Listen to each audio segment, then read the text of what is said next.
এর আগে আমরা দেখেছি যে শোভন বলে একজন মানুষের টাকার দরকার হওয়ায় সে তাদের ঘরে থাকা একটা সিন্দুক খুলল যদি সেখানে গুপ্তধন থাকে সেই আশায়। কিন্তু সেখানে সে গুপ্তধনের পরিবর্তে একটা হাতে লেখা ডায়েরি পেল, যেটা লিখেছিল তাদেরই পূর্বপুরুষদের মধ্যে একজন। তিনি একজন মহিলা, তার নাম কনকঞ্জলি চৌধুরী। এই ডায়েরি শোভনকে পড়তে হবে, তবেই সে গুপ্তধন উদ্ধার করতে পারবে। এই ছিল শর্ত। শোভন ডায়েরি পড়তে পড়তে দেখতে পায় কনকাঞ্জলি মহাশয়ার সেক্স জীবন। পড়তে পড়তে তার সেক্স জীবন সম্পর্কে লেখা আছে। আর এরপরেই আছে শোভনের গুপ্তধন উদ্ধারের কাহিনী। গল্পের লেখক কালপুরুষ ভরদ্বাজ ও পড়ছি আমি রাধা কুমারী। অবশেষে কমলেশ আমার শিক্ষক নিযুক্ত হলেন। ওকে দেখেই আমি ওর প্রেমে পড়ে গেলাম। যেটা ভেবেছিলাম সেটা হলো না, অর্থাৎ কোনো পুরুষকে শাসন করতে বা ভোগ করতে তা বোধ হয় সম্ভব হলো না। আমি ওকে মনে মনে ভালোবেসে ফেললাম। ও আমাকে পড়াতে আসতো, কিন্তু পড়ানোর সময় দুজন গার্ড থাকতো পাহারায়, যাতে কমলেশ রাজকন্যার কোনো ক্ষতি না করতে পারে। কিন্তু এতে অবশ্য অসুবিধা হওয়ার কিছু ছিল না, কারণ এদের একজন আমার খুবই আপনজন বলা যায়, আর সে হলো আমার সখী তথা দাসী সুনয়না। আর আরেকজন হলো শ্রীময়ী, খুব বিশ্বস্ত, অনেক পুরনো দাসী। সুনয়না তো আমার সব পরিকল্পনার সঙ্গী। আর শ্রীময়ী, টাকা দিয়ে মানুষ কেনা যায়। এই সত্য জিনিসটা যখনই মানুষ উপলব্ধি করেছে তখনই আর কোনো ভয়ডর মানুষের মনে বাসা বাঁধেনি। সব ভয়ডর মন থেকে উবে গেছে। এমনকি মন থেকে উবে গেছে পাপ। সুখে থাকার আর শান্তি নষ্ট করার একমাত্র পন্থা যখন ঘুষ, আমি তখন সেই পদ্ধতি প্রয়োগ করলাম। শ্রীময়ী আমার বশীভূত হলো। ওরা কেউ আমার পড়াশোনার সময় আমার কাছে উপস্থিত থাকতো না। কাছাকাছি মুখোমুখি শুধু শিক্ষক আর ছাত্রী, অর্থাৎ কমলেশ আর আমি। কিন্তু যতটা সহজ আমি মনে করেছিলাম কমলেশকে বাগে আনতে পারবো, তত সহজ ব্যাপারটা ছিল না। ও আমার দিকে মুখ তুলে তাকাতো না। যদি না তাকায় তবে কি করে তাকে প্রেম নিবেদন করি? বেশ দিন কয়েক কেটে যাওয়ার পর একদিন সরাসরি বললাম, কমলেশ, আমি তোমার ছাত্রী নই, প্রেমিকা হতে চাই। তুমি আমার সঙ্গে প্রেম করো। সে কি করে সম্ভব? কমলেশ উত্তর দিল, কেন? তুমি একজন পুরুষ আর আমি একজন নারী, তাই প্রেম সম্ভব। আমি তাকে বললাম, না, তুমি রাজকুমারী আর আমি কর্মচারী। কমলেশ আমাকে বলল। আমি তাকে বললাম, ওগুলো একমাত্র পরিচয় হতে পারে না। আমি তোমাকে ভালোবাসি, খুব ভালোবাসি। কমলেশ বলল, এ অসম ভালোবাসা কখনোই স্থায়ী হয় না। আমি বললাম, না হয় তো না হবে। যতদিন পারবো ততদিন ভালোবাসবো, আর তারপর দরকার হলে ভালোবেসেই মরব। মৃত্যুর চেয়ে আর কোন কিছুই তো স্থায়ী নয়, কমলেশ। সেই স্থায়িত্বই না হয় বরণ করব আমরা। ও বলল, না, সম্ভব নয়। আমি জিজ্ঞেস করলাম, কেন? কেন সম্ভব নয়?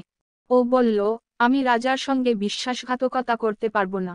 আমি বললাম, এটা বিশ্বাসঘাতকতা নয়, কমলেশ।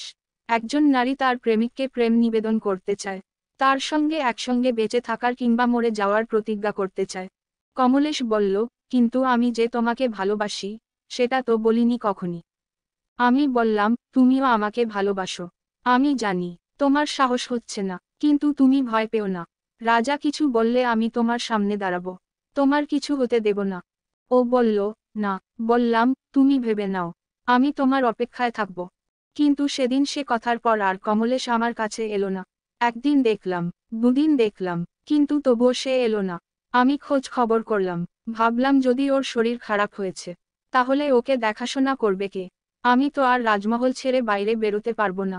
তাহলে উপায় কি হবে? ওকে দেখবে কে? আর তাই সুনয়নাকে বললাম, সুনয়না, প্রিয় সখী আমার, একটু খোঁজ নে। আমার প্রাণ প্রিয়, আমার প্রাণাধিক কেমন আছে? কোথায় আছে? সুনয়নার খবর নিতে গিয়ে একদিন দুদিন হয়ে গেল, কোনো খবর নেই। তারপর তৃতীয় দিন বলল, কুমারী, আমি অনেক খোঁজ খবর করেছি কিন্তু তাকে দেখতে পাইনি। একথা শুনে আমি আরো অস্থির হয়ে উঠলাম। কি হয়েছে তার? যদি কিছু হয়, তবে আমি কি করে বাঁচব? আমি ঈশ্বরের কাছে প্রার্থনা করতে লাগলাম, হে ঈশ্বর, আমার প্রাণাধিককে রক্ষা করো। সে কোথায়? বলো, বলে দাও আমায়। অগত্যা আমি দাসীর ছদ্মবেশে রাত্রি বেলা বের হলাম, একাকী। কিন্তু সে যে কোথায় থাকে সেও তো আমার জানা নেই। মহলে থাকে না, মহলের বাইরে থাকে কোথাও, কিন্তু কোথায়? অনেকক্ষণ ধরে খোঁজ করলাম, মহলের ভিতরে। অনেক কষ্টে প্রহরীদের চোখ এড়িয়ে মহলের বাইরে গেলাম, অনেক খুঁজলাম, কিন্তু কোথাও কোনো সন্ধান তার পেলাম না। আমি অস্থির হয়ে পড়লাম। শেষে একসময় ফিরে এলাম মহলে। আমার ঘরে, ঘরে ঢুকে দোর বন্ধ করে শুয়ে পড়লাম। আর শুয়ে পড়ে কাঁদতে লাগলাম, একা, একাই। এমনকি সুনয়নাও ছিল না আমার পাশে তখন। আমার অবস্থা তখন, কি করব, কোথায় যাব, কোথায় গেলে তাকে পাব। এই রকম, কিন্তু আমার অবস্থা জানার, বোঝার কেউ ছিল না। আমি উপলব্ধি করলাম সত্যিই আমি ভালোবেসে ফেলেছি কমলেশকে। আবার এই সময়েই হঠাৎ করে জানলাম, আমার প্রাণপ্রিয় সখীর শরীর খারাপ। সে রাজবৈদ্যের কাছ থেকে ওষুধ এনে তার নিজের ঘরে পড়ে আছে। আমি এখন অসহায়, কান্না আসে, কিন্তু সান্ত্বনা দেওয়ার কেউ নেই। আমি যে রাজকন্যা, আমাকে দেখার, আমার যত্ন নেওয়ার, আমাকে স্নান করাবার, আমার মাথার চুল বেঁধে দেওয়ার, এমনকি খাইয়ে দেওয়ারও অনেক লোক আছে।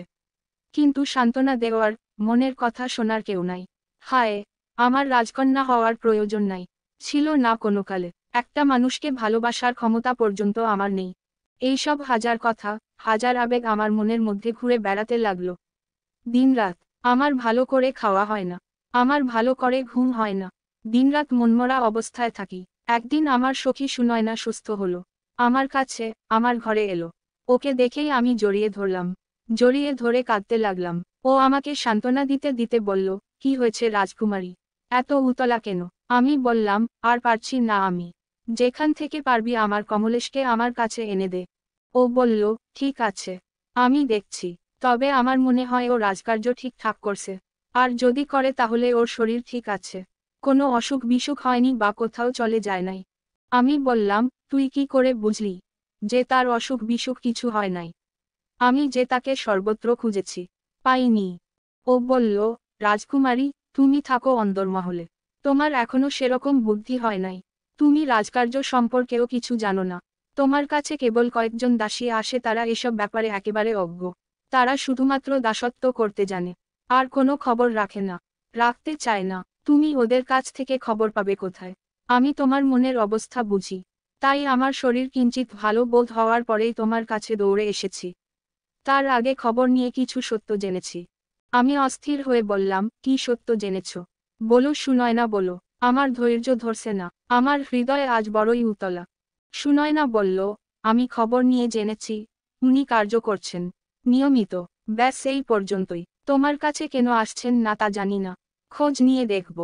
আমি উতলা হয়ে বললাম, খোঁজ নে, এখনই খোঁজ নে, তুই যা চাইবি তোকে আমি তাই দেব। সুনয়না বলল, রাজকন্যা, আমি শুধু তোমার দাসী নয়, আমি তোমার ছোটবেলার সাথীও বটে। এটুকুর জন্যে কি আর তোমার কাছ থেকে কোনো উপঢৌকন নিতে পারি? তাহলে আমি তোমার কেমন সখী? আমি বললাম, যাও সখী যাও, আমার প্রাণ রক্ষা করো, একমাত্র তুমি ছাড়া আমার আর কোনো পথ নাই। সুনয়না আমার কাছে ঠিক সন্ধে বেলা খবর নিয়ে এলো যে কমলেশ আছে, কোথাও যায় নাই, আর তার সত্যিই কোনোরকম শরীর খারাপ হয় নাই, সে সম্পূর্ণ সুস্থ। আমি জিজ্ঞেস করলাম, তাহলে আসছে না কেন আমার কাছে? সুনয়না বলল, আমার সঙ্গে তার কোনো কথা হয় নাই। আমি বললাম, শীঘ্র কথা বলো সুনয়না, আর তাকে আমার কাছে এনে দে। সুনয়না বলল, আমি কাল তার সঙ্গে কথা বলবো, কারণ এখন কোনো সুযোগ নাই। রাজার সঙ্গে তার কিসব পরামর্শ চলছে। আমার পরদিন পর্যন্ত এমনকি এক মুহূর্তও অপেক্ষা করতে আগ্রহ ছিল না, কিন্তু উপায়ও ছিল না, আমাকে অপেক্ষা করতেই হলো। পরদিন আমার সখী, আমার প্রাণপ্রিয় সখী সুনয়না আমাকে খবর দিল যে সে আসবে, আজ নির্দিষ্ট সময়ে সে আমার নিকট আসবে। আমি যারপরনাই আনন্দিত হলাম, আর সেই আনন্দে আমার সখীকে আমার সর্বশ্রেষ্ঠ হার তার গলায় পরিয়ে দিলাম। আর আমি তার আসার সময় সেজেগুজে তৈরি হয়ে রইলাম তার অপেক্ষায়, আমার প্রাণনাথের অপেক্ষায়। শোভন ভাবল, ওহ, কি দুর্ভাগ্য আমার, সামান্য কটা টাকার জন্য এই মহিলার প্রেম কাহিনী পড়তে হবে আমায়। আরে বাবা, তুমি আমার যেই হও না কেন, পিতামহী, প্রপিতামহী আর 14 গোষ্ঠীটা, আমি তোমার প্রেম কাহিনী পড়ে কি করব মা? এই প্রেমগুলো মোটেই পছন্দ করি না আমি। আর আমাকেই সেই প্রেমের কাহিনী। আজ পর্যন্ত আমাকে একটা মেয়ে প্রপোজ পর্যন্ত করল না, আর প্যানে ঘ্যান ঘ্যানে প্রেম কাহিনী পড়তে হচ্ছে আমাকে। কিন্তু উপায় নাই। ওদিক থেকে কণ্ঠস্বর ভেসে এলো, ঠিক বুঝেছিস তাহলে? কিন্তু এই ঘ্যান ঘ্যানে প্রেম কাহিনীর মধ্যেই তো আছে আসল রহস্য। মানে মানে মানে বুঝবি, একটু সবুর কর, তবেই তো তোর কাঙ্ক্ষিত গুপ্তধন পাবি। পড়ে যা, পড়ে যা। শোভন পড়তে শুরু করলো আবার। কমলেশ যথাসময়ে এলো। আমি সেজে গুজে বসে আছি। কমলেশ আমার দিকে তাকালো না। বললাম, এতদিন কেন আসনি? কাজ ছিল, তাই। আমাকে পড়ানো কি তোমার কাজ নয়? তার চেয়েও গুরুত্বপূর্ণ কাজ ছিল। কিন্তু এটাও তোমার কাজ, আর গুরুত্বপূর্ণ। আমি রাজামশাইকে বলে এ কাজ থেকে অব্যাহতি নেব, দরকার হলে এ রাজ্য ছেড়ে দেব। আমি অনেকক্ষণ ওর দিকে তাকিয়ে থাকলাম। আমার চোখ থেকে জল এলো। আমি ওর অবহেলা ঠিক সহ্য করতে পারছিলাম না। কিন্তু ওকে আমি প্রচণ্ড ভালোবাসি, তাই ওর কোনো কথাতেই আমি কিছু মনে করলাম না। একসময় ও বলল, আমি তাহলে যাই। আমি আর থাকতে পারলাম না। আমি দৌড়ে গিয়ে ওকে জড়িয়ে ধরলাম। বললাম, কেন তুমি এরকম করছো? আমি তোমাকে ভালোবাসি, খুব ভালোবাসি। আমাকে ছেড়ে যেও না, দয়া করো আমার উপর। ও নিষ্পৃহভাবে বলল, ছাড়ো আমাকে। আমি বললাম, ছাড়ব না, কখনো না। তখন কমলেশ আমাকে জোর করে তার থেকে ছাড়িয়ে ফেলে দিল। আমার আত্মমর্যাদায় ঘা দিল ও। আমার শরীরের মধ্যে রাজরক্ত বইছে। আমাকে এভাবে অবহেলা করাই আমার মাথায় আগুন চেপে গেল। আমি জোরে চিৎকার করে প্রহরীকে হাঁক দিলাম, প্রহরী, বাইরে থেকে দরজা বন্ধ করে দাও। আর কেউ এলে খুলো না, এটা আমার আদেশ। দরজা বন্ধের আওয়াজ পাওয়া গেল। আমি আমার ঘরের চাবুকটা হাতে তুলে নিলাম। এই চাবুক আমার অবাধ্য দাসীদের শায়েস্তা করতে ব্যবহার করতাম। ওই চাবুক নিয়ে কমলেশকে সপাসপ চাবুক মারতে লাগলাম। ও দাঁড়িয়ে দাঁড়িয়ে চাবুক খেতে লাগলো। ঠিক এই সময় শুনলাম, দরজার ওপারে কিসের চিৎকার হচ্ছে। আমি জিজ্ঞেস করলাম, কিসের চিৎকার প্রহরী? সুনয়না ভিতরে যেতে চাইছে। সুনয়নার নাম শুনে আমার মন উৎফুল্ল হয়ে উঠল। আমি বললাম, ওকে ভিতরে আসতে দাও। ওরা আমার আদেশ মেনে সুনয়নাকে ভিতরে পাঠিয়ে দিল। সুনয়না আমাকে চাবুক হাতে দেখে কিঞ্চিত বিস্মিত হলো। কিছুক্ষণ অবাক চোখে তাকিয়ে থেকে আমার দিকে এসে বলল, কি করছো কি সখী? আমি বললাম, আমাকে অপমান করেছে, তার শাস্তি তো ওকে পেতেই হবে। আমি কোনো কথা শুনলাম না। কমলেশের পিঠে গায়ে চাবুকের পর চাবুক মেরাই চললাম। রাগে উত্তেজনায় তখনও আমার শরীর কাঁপছে। আমার যেন কোনো দিকে হুঁশ নেই। কমলেশের শরীর শক্তিশালী হলেও আমিও ক্ষত্রিয় সিংহী। অস্ত্র বিদ্যায় আমিও পারদর্শী। কমলেশ মার খেতে খেতে বসে পড়ল। সুনয়না দৌড়ে গিয়ে ওকে ধরে ফেলল। ধরে ধীরে ধীরে ওকে শুইয়ে দিল। আমি কিন্তু তখনও রেহাই দিইনি। তবে দু একটা চাবুক আমার প্রিয় সখী সুনয়নার গায়ে লাগায় আমি চাবুক চালান কিছুক্ষণ থামিয়েছি। তারপর সে সরে এলে আমি আবার চাবুক মারতে যাব আর তখনই সে আমার চাবুক ধরে নিল। আর আমাকে শান্ত হতে অনুরোধ করে বলল, রাজকুমারী, কেন তুমি এরকম করছো? এভাবে মারলে তো মরে যাবে। তোমার প্রেমকে তুমি এভাবে মেরে ফেলতে চাও। আজ না বুঝলেও কাল সে বুঝবে। কিন্তু মরে গেলে কে বুঝবে? তুমি কি তোমার ভালোবাসার মানুষকে নিজে হাতে খুন করতে চাও? আমি চাবুক ফেলে দিয়ে সুনয়নাকে ধরে কাঁদতে লাগলাম। সুনয়না আমাকে বলল, ঠিক আছে, তুমি আঘাত দিয়েছ, তুমি নিজে হাতে তার শুশ্রূষা করো। কিন্তু আমি যে কিছু জানি না, কি করে শুশ্রূষা করতে হয়। বেশ, তুমি আমাকে সাহায্য করো। আমরা দুজনে তাকে সেবা করতে লাগলাম। আঘাতপ্রাপ্ত স্থানগুলোতে ওষুধ লাগানো ধোয়ানো সব করলাম। ধীরে ধীরে তার জ্ঞান ফিরে এলো। আমার মনে হলো, আচ্ছা, ওকে যদি আমার ভালোবাসা দিয়ে না পাই তাকে তাহলে জোর করে নিতে ক্ষতি কি? এই ভাবা মাত্রই আমি সুনয়নাকে বললাম, সুনয়না, তুই এখন বাইরে যা। কেন? আমি বললাম, আমি বলছি তাই। ও বলল, আর কমলেশ? আমি বললাম, ও থাকুক। সুনয়না ভয়ার্ত দৃষ্টিতে আমার দিকে তাকালো। আমি তাকে বললাম, ভয় নেই, আমি তাকে আর মারব না। তবু ওর যেতে সংকোচ হচ্ছে দেখে আমি কঠোর কণ্ঠে বললাম, আমার আদেশ, তুই বাইরে যা। আমার কঠিন কণ্ঠস্বর শুনে আর আমাকে রাগান্বিত দেখে সে বাইরে গেল। কিন্তু ধীর পদক্ষেপে। ওর চোখ নিবন্ধ ছিল কমলেশের দিকে। আমি সঠিক বুঝেছিলাম যে তাকে আমি ভালোবেসে পাব না। কারণ যে কারণেই হোক সে আমাকে ভালোবাসে না, বা বাসবে না। আর তাই আমি স্থির করেছিলাম, ওকে জোর করে পেতে হবে। পেতেই হবে। আমি জিজ্ঞেস করলাম, কমলেশ, এখন কেমন বোধ করছো? কমলেশ খুব ধীরে ধীরে বলল, কেন, আরও চাবুক মারবে? আমি বললাম, না, কমলেশ, আমি আর তোমাকে চাবুক মারব না। কেন? কমলেশ বলল, দয়া করছো নাকি? না, আজ আর কিছু করছি না। দয়া মায়া ক্রোধ। কিন্তু, কেন হঠাৎ এত শান্ত হলে? বললাম, আমি আমার ভুল বুঝেছি, তাই। কমলেশ বলল, আমার কাছে তুমি কিছু আশা করো না। আমি জানি পড়াশোনা করা তোমার উদ্দেশ্য নয়। আমি আর আসব না। কিন্তু কেন আসবে না? কি অপরাধ আমার? হ্যাঁ, আমি মারলাম, তোমাকে আঘাত করলাম। পরিবর্তে তুমিও আমাকে আঘাত করো। মারো আমাকে। আমি ওর হাতে চাবুক তুলে দিলাম। ও ফেলে দিল। বলল, একদিন সব জানবে। সব বুঝে যাবে। আচ্ছা, তুমি কিন্তু আশা বন্ধ করো না। আমি কিছুই বলবো না। কমলেশ বলল, তোমার মন, তুমি নিয়ন্ত্রণে রাখতে পারবে না। এটা তো আর অন্যের দোষ নয়। নিজেকে, নিজের হৃদয়কে নিয়ন্ত্রণে রাখো। আর সবার কাছে সবকিছু আশা করো না। আমার জেদ চেপে গেল। বললাম, কিন্তু কমলেশ, যেটা পাওয়া যায় না, সেটা অনেক সময় জোর করে নিতে চাইলে ক্ষতি কি? চেষ্টা করতে পারো, কিন্তু পারবে না। কমলেশ বলল। আমি হেসে বললাম, বেশ, দেখা যাক। কে কি পায় আর কে কি না পায়। কি বলতে চাইছো? কমলেশ বলল। বললাম, কিছু না, এখন চলো, এই ভূমিসজ্জা তোমাকে মানায় না। কোথায় যাব? কমলেশ জিজ্ঞেস করল। বললাম, আমার সোনার পালঙ্কে। কমলেশ বলল, তোমার পালঙ্কে আমি কেন? তুমি আমার অতিথি, তুমি আমার শিক্ষক। আমি বললাম। সে বলল, না, তা হয় না। আমি বললাম, জেদ করো না, এই কথাটা অন্তত রাখো। কিক্ষণ ভেবে বলল বেশ চলো। ও ধীরে ধীরে উঠল, তারপর আমার সাহায্যে বিছানায় উঠে শুয়ে পড়ল। আমার নিজের কিছু খাবার তাকে নিজে হাতে খাইয়ে দিলাম। তারপর অনেকক্ষণ ওর দিকে তাকিয়ে রইলাম। তারপর বললাম, আমি তোমাকে আরো কিছু শাস্তি দেব, কারণ তুমি আমাকে ভালোবাসো না। সে বলল, আমি তবুও তোমাকে ভালোবাসবো না। বললাম, বেশ, তাহলে শাস্তির জন্য তৈরি হও। বলল, বেশ, তাই দাও। তুমি একটাও কথাও বলবে না। আমি ওর হাত দুটো পালঙ্কের সঙ্গে বেঁধে দিলাম, কোনো রকম প্রতিরোধ ছাড়াই। তারপর বাঁধলাম পা। দেখলাম আর কোনো বাধা সে দিল না। আমি ওর পোশাক খুলতে শুরু করলাম। এক এক করে সব পোশাক খুলে কমলেশকে নগ্ন করলাম। আমি ওর সমস্ত অঙ্গে হাত রাখলাম। তারপর আমি নিজের পোশাকগুলো এক এক করে খুলে ফেললাম, আর ওর পাশে শুয়ে পড়লাম আমি। শোভন ভাবল, এমন প্রেম করলে তুমি ঠাকুমা যে রাজ্য গেল, পিতার প্রাণ গেল, গেল ভাইয়ের প্রাণ। এই রকম প্রেম কেউ করে? ধন্য প্রেম, ধন্য। কেউ জিতল না, সবাই হেরে গেল। প্রেম হারল, প্রেমিকা হারল, হেরে ভূত হল, প্রয় সখী, বিশ্বাসী দাসীও পালালো। এমন প্রেম, বলিহারি, বলিহারি প্রেম। আর উনি কিনা আমার বিয়ে দেবেন? যে লোক মানুষ চিনতে পারে না, সেই লোক দেবেন আমার বিয়ে?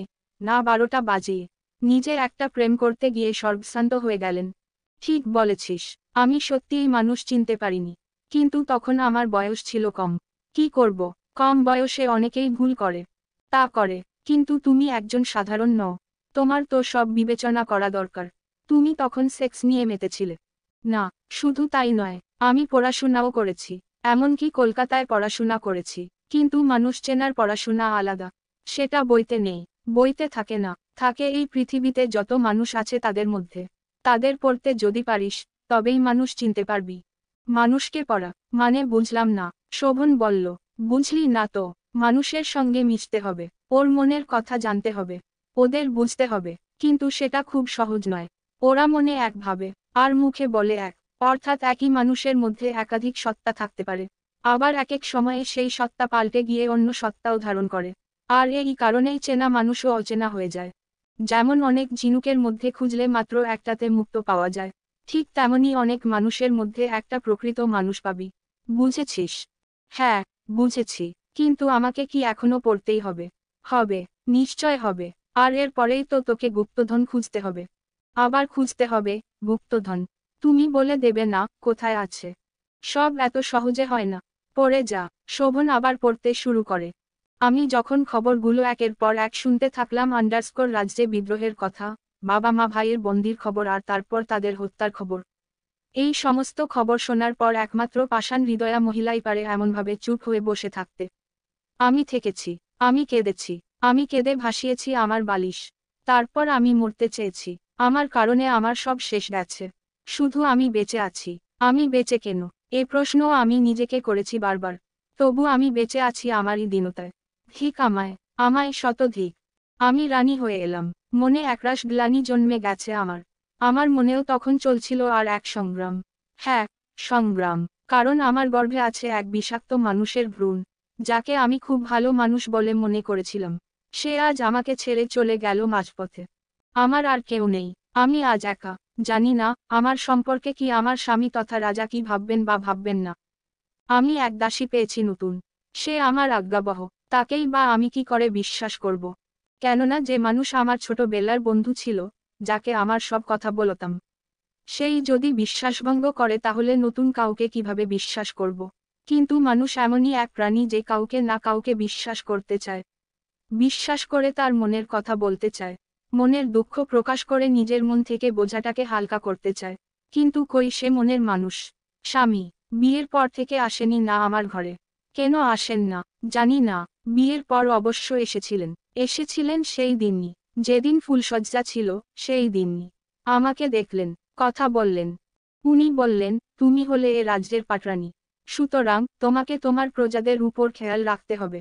অনেক নিয়ম আছে যেগুলো তোমাকে মেনে চলতে হবে। আমি কু বলে মাথা নাড়ালাম। তারপর উনি এলেন আমার কাছে। বয়স খুব বেশি না হলেও আমার চেয়ে ভালোই বড় বলে মনে হলো। ওনার আগের পক্ষের স্ত্রী মারা গেছেন, আর তাই এই বিয়ে।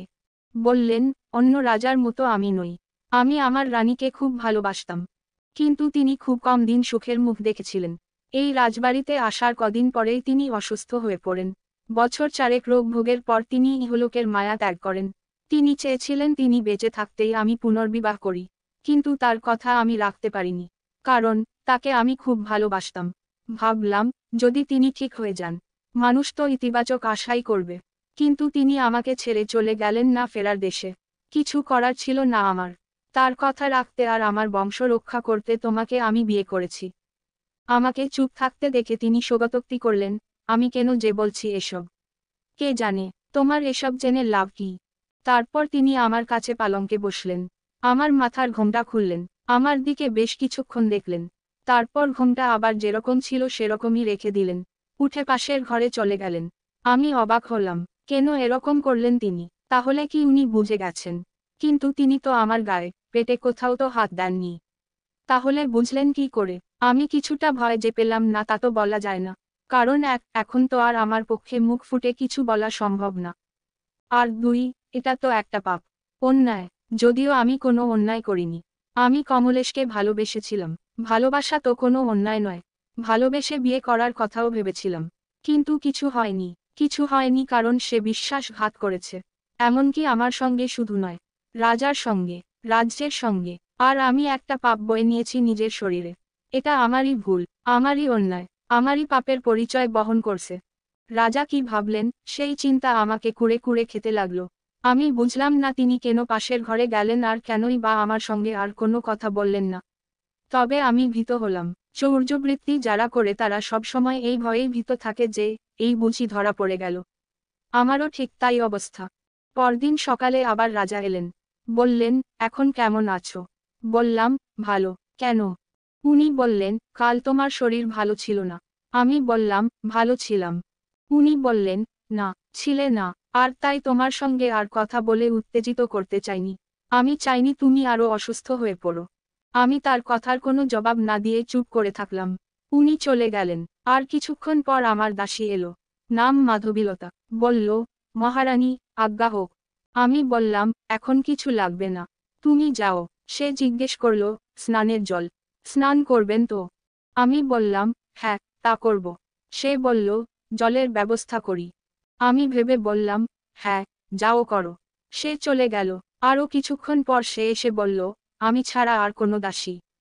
আমি বললাম, না, কাউকেই লাগবে না। আমাকে আমার স্নানের ঘরটা দেখিয়ে দাও। আমি স্নানের ঘরে আমাকে সম্পূর্ণ নগ্ন করে নিজেকে দেখতে লাগলাম।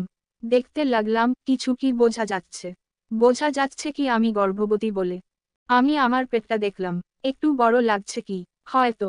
মনে হচ্ছে তাই, কি জানি। আমি বোধ হয় ঠিক বুঝতে পারছি না। রাজবৈদ্য বলেছিলেন আমি নাকি গর্ভবতী। কিন্তু আমি বুঝতে পারছি না কেন। বেশি দিন হয়নি তাই। এখানে ধরা পড়ে যাব। হে ঈশ্বর, আমার প্রতি সহায় হও। আমি ভালো করে স্নান করলাম। আমার সমস্ত শরীর যেখানে যেখানে ওই কমলেশকে স্পর্শ করেছে, সে সব জায়গা ধুলাম। খুব ভালো করে ধুলাম। আমার সমস্ত শরীর থেকে ঘষে ঘষে আমার পাপ ধোবার চেষ্টা করলাম। কিন্তু পাপ কি এভাবে ধোয়া যায়? মন থেকে পাপগুলো বের করা যায় না। মনের পাপ কখনোই ধোয়া যায় না। ভাবলাম আর যাই হোক, রাজার সঙ্গে আমার মিলন ঘটানো চলবে না। এ পাপ শরীর তাকে, তার মতো পবিত্র আত্মাকে উৎসর্গ করা যাবে না দাঁড়ি। কিন্তু কিভাবে এড়ানো সম্ভব? এই প্রশ্ন আমার মনের মধ্যে ঘুরে বেড়াতে লাগলো।